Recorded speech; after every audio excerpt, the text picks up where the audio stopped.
Hello friends, आज का पहला क्वेश्चन लिए चलता हूं। एक्सरसाइज ए का क्वेश्चन नंबर 1 है। The Indian farmers have been reeling under the weight of illiteracy. जो भारतीय किसान हैं वो रील अंडर कर रहे हैं वेट ऑफ इलिटरेसी। इलिटरेसी के भार के तले दब रहे हैं, परेशान हो रहे हैं, ऐसा ये कहना चाह रहा है। सो इलिटरेसी का मतलब होता है निरक्षरता, जहां साक्षरता नहीं है, जहां पढ़े लिखे नहीं है, अनपढ़ गंवार कोई अगर होता है उसे इलिटरेट कहते हैं, जो पढ़ा लिखा नहीं होता है। राइट। इलिटरेसी यानी निरक्षरता इसे हिंदी में कहते हैं। सिंस टाइम इमेमोरियल, एक्चुअली में इस तरह का प्रयोग कब किया जाता है? जब कोई चीज बहुत समय से चली आ रही है लेकिन आप अभी ये बता नहीं पा रहे हो कब से चली आ रही है। मतलब कोई ऐसी चीज जो बहुत लंबे समय से ऐसी ही गड़बड़ चल रही है, सही चल रही है, व्हाटएवर। कोई ऐसा कार्य जो चल रहा है लेकिन बहुत समय से, इमेमोरियल, जो मेमोरी में भी नहीं है, जो याद भी नहीं है कब से, तब से ऐसा काम होते आ रहा है, उसमें हम लगाते हैं सिंस इमेमोरियल। एक चीज आपने नोट करी होगी दोस्तों, have plus been plus I N G, यही होता है परफेक्ट कंटिन्यूअस। और परफेक्ट कंटिन्यूअस में आपको पता है सिंस या फॉर का प्रयोग करते हैं, तो यहां पे सिंस भी बिल्कुल सही है।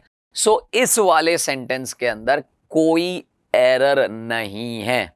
हाँ, ये जरूर है, जैसा सिंस इमेमोरियल है, सिंस टाइम इमेमोरियल, वैसा ही एक और प्रयोग होता है फ्रॉम टाइम इमेमोरियल। ये भी सही है, ये भी सही है, दोनों में कोई परिवर्तन नहीं है। सिंस लगाओ तो भी वही है और फ्रॉम लगाओ। एरर अगर मेरे से पूछी जाए तो इस क्वेश्चन में नहीं है, इसका आंसर है नो एरर। ये ध्यान रखेंगे आप लोग। हेलो फ्रेंड्स, स्वागत है आपका डिजिटल तैयारी चैनल पे। मैं श्रेयांश कोठारी लेके आया हूं दोस्तों बहुत ही प्यारी चीज आप लोगों के लिए, ऑब्जेक्टिव जनरल इंग्लिश।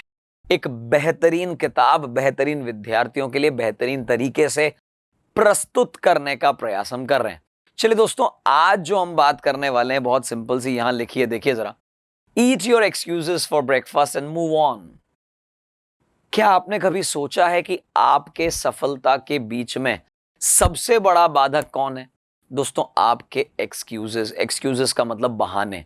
ये बहाने एक्चुअली में वो बहाने नहीं है जो हम बहाने बनाते हैं, ये वो बहाने हैं जो एक्चुअली अपने आप बन के नजर आ जाते हैं, किसी आलस के कारण, किसी अनिच्छा के कारण, नॉट इंटरेस्टेड होने के कारण, ये अपने आप ही निकल के आते हैं। अगर हम अपना कार्य नहीं कर रहे हैं, अगर हम अपने सफलता के ऊपर फोकस नहीं है, तो उसके पीछे सबसे बड़ा चैलेंज आपके लिए, सबसे बड़ा बैरियर आपके लिए, वो है दोस्तों एक्सक्यूजेस। तो यहां एक बहुत सिंपल भाषा में कहा है, eat your excuses for breakfast. उसको अपने ब्रेकफास्ट में खा जाओ और आगे बढ़ो। दैट मीन्स एक्सक्यूजेस को भगाओ, एक्सक्यूजेस को हटाओ।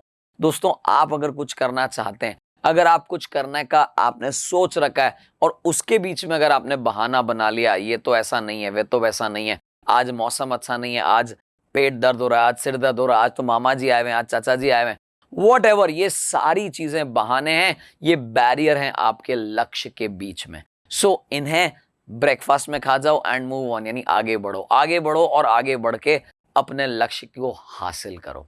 चलिए आगे मैं बढ़ता हूं, आगे बढ़ने की तरफ। आज की मिठाई क्या आपने खाई? आज का अंग्रेजी वर्ड दोस्तों, आज का अंग्रेजी वर्ड है एनालॉगस। एनालॉगस क्या होता है दोस्तों? Analogous is similar, equivalent in some respects, though otherwise dissimilar.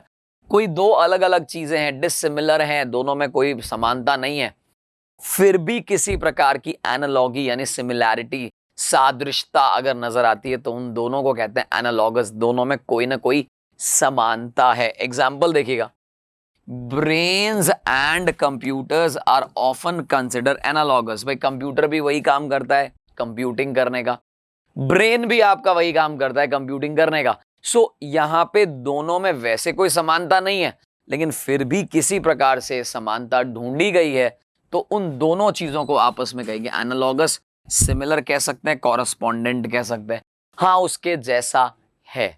चलिए, ये एक नया वर्ड हमने सीखा है और आपको इसका सेंटेंस बना के कहां लिखना है? कमेंट बॉक्स में। चलिए मैं लिए चलता हूं क्वेश्चन नंबर 2 पे। आप एक्सरसाइज नंबर के, जो कि आखिरी एक्सरसाइज है, चैप्टर नंबर है 16, एक्सरसाइज नंबर है के, क्वेश्चन नंबर है 2, और बुक का नाम आपका प्यारा S V Bakhshi objective general English. It's difficult to make friends with her, बहुत मुश्किल है उसके साथ दोस्ती करना. She is constantly in the offensive. Actually in the offensive is not the right way of using, या यूं कहते हैं कि not the right preposition in for the offensive. Actually वो हमेशा ऑफेंसिव पे रहती है, तो ऑन द ऑफेंसिव होना चाहिए. She is constantly on the offensive का मतलब है वो हमेशा ऑफेंसिव रहती है, वो हमेशा ही डिफेंड करती रहती है, आपके सामने भड़क के सामने आती है, ऐसा कुछ ये कहना चाह रहा है. सो क्वेश्चन नंबर सेकंड के अंदर इन द ऑफेंसिव की जगह ऑन द ऑफेंसिव करना पड़ेगा. या यूं भी कह सकते हैं it's difficult to make friends with her, she is constantly, she is generally offensive, ऐसा कुछ कह सकते. चलिए क्वेश्चन नंबर थर्ड क्या कहता है. आई नीडेड दैट मनी, मुझे वह पैसा चाहिए था, मुझे चाहिए पास्ट में. सो डेस्परेटली, डेस्परेटली यानी बहुत ज्यादा, टू मच मतलब अति तीव्रता के साथ, बहुत ज्यादा तीव्रता से, ज्यादा इच्छा होना, तीव्र इच्छा होना, डेस्परेट होना.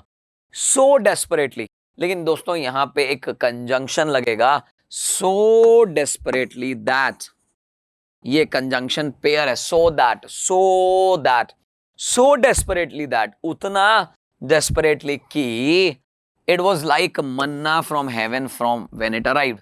जब मन्ना हेवन, हेवन यानी स्वर्ग से वापस आया था. हो सकता है इसके पीछे कोई कहानी रही हो, आई डोंट नो द कहानी, बट स्टिल ये कहना चाह रहा है कि जब वो मन्ना हेवन से आया था तो शायद जितना डेस्परेट नजर आ रहा था उतना ही डेस्परेटली मुझे पैसा चाहिए था. मतलब पैसे की भयंकर तंगी थी, बहुत ज्यादा चाहिए था, बहुत जल्दी चाहिए था. चलिए तो क्वेश्चन नंबर थर्ड के बी में एरर है और एरर मैंने बता दी है. आगे चलते हैं दोस्तों क्वेश्चन नंबर 4 की तरफ. आई कांट सी मच, मैं ज्यादा नहीं देख सकता, likelihood between him and his father, उसके पापा और उसके बीच में लाइकलीहुड. एक्चुअली लाइकलीहुड का मतलब क्या है? लाइकलीहुड का मतलब है कोई चीज के होने की संभावना, ऐसा होगा, होने की संभावना है. और हम ऐना कहना चाह रहे हैं यहां पे दोनों के बीच में समानता नजर नहीं आ रही है, तो उसे कहेंगे लाइकनेस. मतलब मैं ज्यादा समानता नहीं देख पा रहा हूं उसके और उसके पापा के बीच, ऐसी समानता नहीं नजर आ रही होगी, राइट. आज का आखिरी क्वेश्चन, क्वेश्चन नंबर 5 देखते हैं. द वर्ल्ड टुडे, आज का जो दुनिया, आज की जो वर्ल्ड है, is totally different than we have seen in the last century. जो पिछली शताब्दी में देखी थी उससे देखें तो आज दुनिया बदल गई है, और सच में बदल गई है. आज आप अपने घर बैठे हैं, मैं अपने घर बैठा हूं, और फिर भी हम पढ़ पा रहे हैं एक दूसरे के साथ, तो दुनिया तो बदलनी है. सो हम कहना चाह रहे हैं the world today is totally different, और डिफरेंट शब्द के साथ आता है फ्रॉम. डिफरेंट के साथ जो प्रेपोजिशन चाहिए वो देन नहीं चाहिए.